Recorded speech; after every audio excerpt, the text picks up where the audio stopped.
28 years experience. How is it I can't get an interview? Why is it that I'm even going into an interview and I believe I'm showing up so well and then I get turned down? Have you failed at anything in your life? Great, then this podcast is for you. Even for some of the lower level jobs, then still getting turned down. What I learned through my process was because I had already been feeling a difference. The energy was different in the organization for me, what I was experiencing. I realized that everything that I had accomplished, it had gotten to a point where I was asking myself, why does leading feel so heavy? This can vary with each individual depending on where he or she is in that life journey.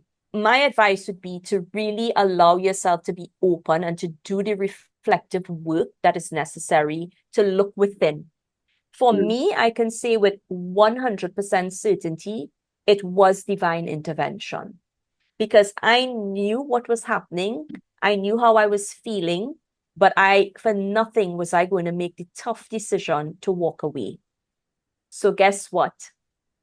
God made the decision for to this day still feels like it doesn't make sense. How did I lose that? How did they, you know, restructure the team and take out the person who had made significant contributions? How come no one ever said to me, which in an organization, when you do performance management, if you're not performing, they have the conversation. That never happened with me. There was no conversation. So out of the blue, I'm not suitable. But when God works in mysterious ways, the answers aren't always the logical answer. And they're not always like pretty. Sometimes they're ugly. Like in our mind, it's like, and sometimes it hurts. But then Very much. like eventually you find yourself in like a much better space, and then it's like a Correct. realization that like this is Earth. This is like things are meant to be imperfect. Funny enough, I just came off a call, and that was part of the conversation that if our presence here on earth was meant to be, as we say, a bed of roses every day, sunshine and unicorns, the journey would be very short because we would be so bored and we would be thinking, well, yeah, what's next? Yeah, My job here is done. So I love how you've expressed that. I think at the end of the day, Jan, the key to those who are looking on and maybe in that space either have lost the job already or is anticipating it's coming, do not be afraid. How am I going to put food on the table?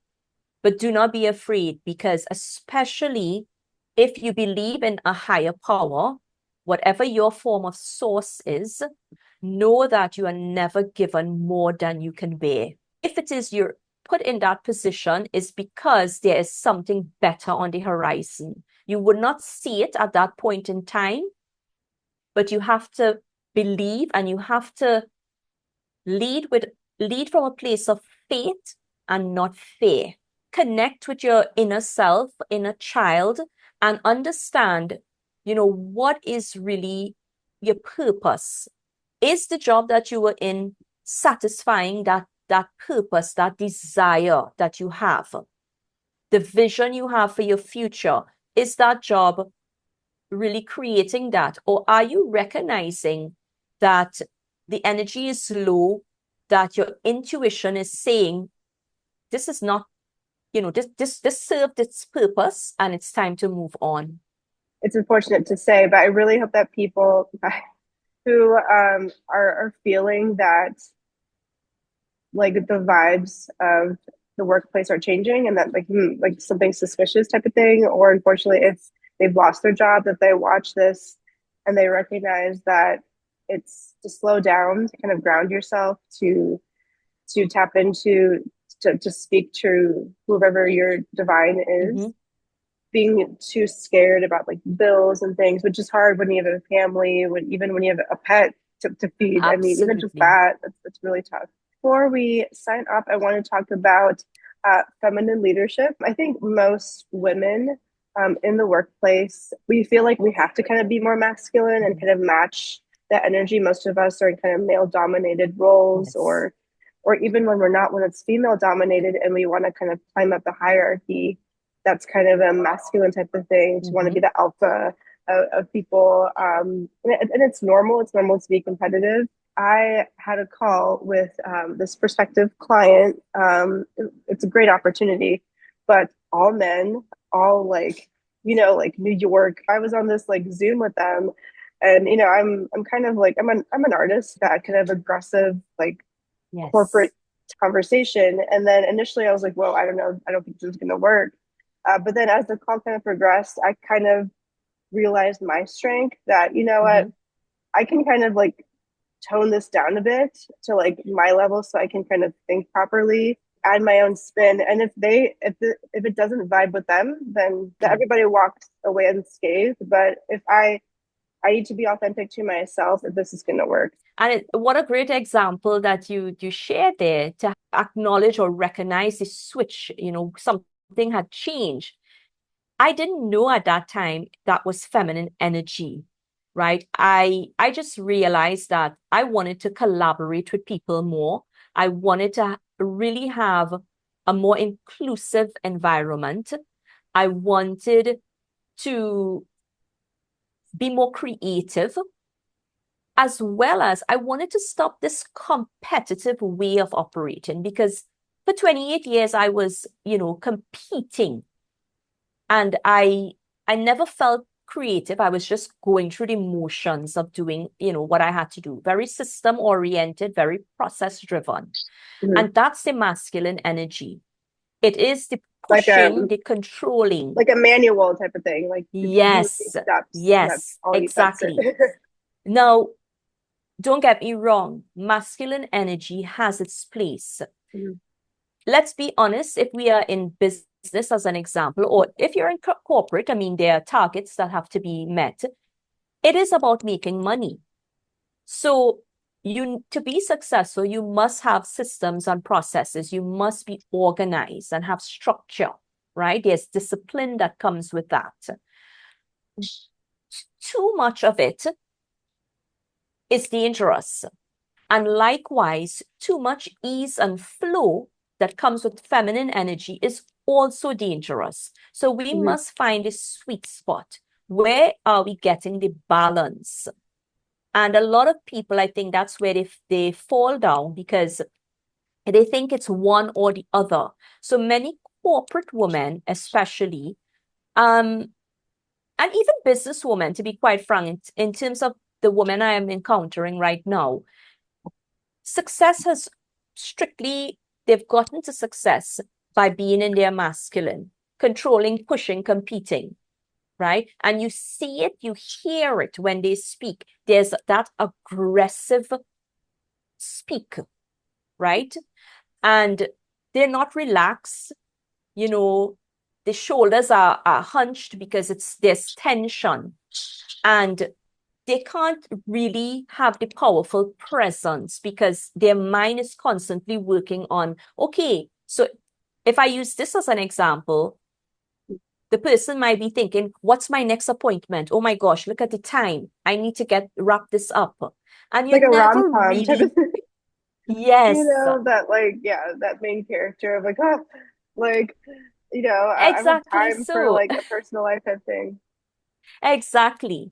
So feminine leadership is really recognizing that you want to break the mold. You don't want to you don't want to have to fit into a mold. You don't need to be louder. You don't need to be working longer hours. You don't need to be tougher. You don't have to be aggressive in order to be successful. You can lead with intuition. You can lead with empathy.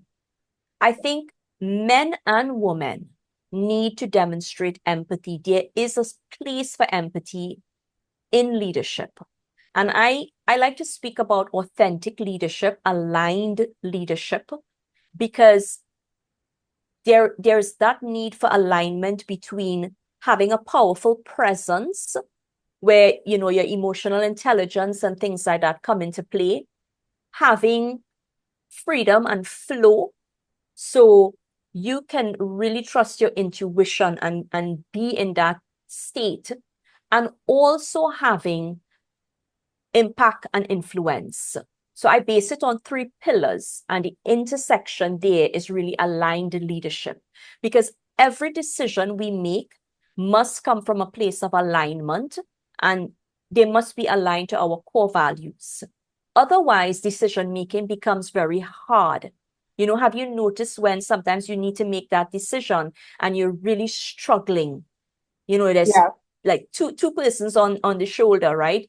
No, don't do it. Yes, this is the right thing to Yeah. do, because you're not coming from a place of alignment. So I have to admit, it's very exciting to work in the space of feminine leadership, because I encountered two different types of women. I encountered the women who are in leadership, recognizing what I had recognized a few years ago, and they know there's another way they can be successful, at the same time enjoy life, right? So they're not just giving everything to work, they have time for family and personal life. And then I do encounter those ladies who are fighting it.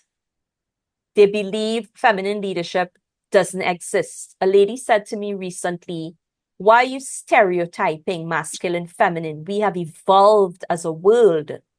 Get Yeah. rid of that speak." And I'm like, I think you need to educate yourself a little bit more, or open your eyes to the reality of what is happening in the world, Yeah. right? So there'll always be that situation where some women are afraid to tap into their feminine power Yeah. because they think it's all Rightfully airy so, fairy. especially in this climate, especially if you work for governments. I'll throw that out there. It's Yes, tough. It's really tough. So it is. yeah.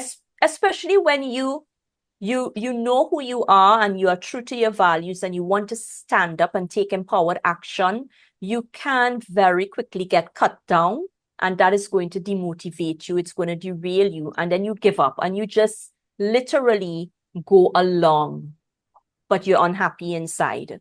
Yeah. That's the Yeah. worst. Yeah, I definitely have felt that. I guess my last wasn't really corporate, sort of a corporate job. I was doing web support, kind of an Mhm. IT type of thing. Um, Great time off, great benefits. I've got, like it was decent, but it was not aligned. It literally felt like it felt like kind of like prison almost. It's weird because like in theory I Controlling. was free, but not really. But yeah, I mean, even though that workplace was female dominated, the energy was definitely more masculine. And again, like masculine energy does not mean toxic. It was just very much like competitive and like knocking people down. So yeah, I hope the people listening here are aware of where they are of that environment and aware that you can create a better environment for yourself.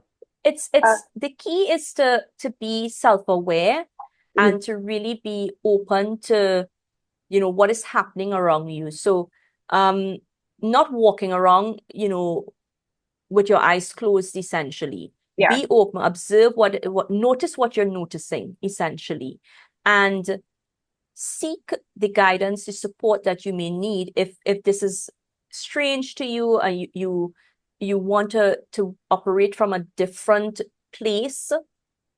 Get the support. Don't just accept what is being given to you and think that this is what life is, this is what job, job, there's never going to be job satisfaction. I'm supposed to work hard. I'm supposed to go through this. That's the only way I'm going to succeed. Gone are the days for thinking like that. That has been embedded in us for many centuries. yeah, It's time to let go of that now. kind of inherited. Yes. Well, thank you so much, Alicia. Again, all her information is going to be in the description box below. So no matter where you are in your journey, please reach out to her. I mean, thank you everyone for tuning in.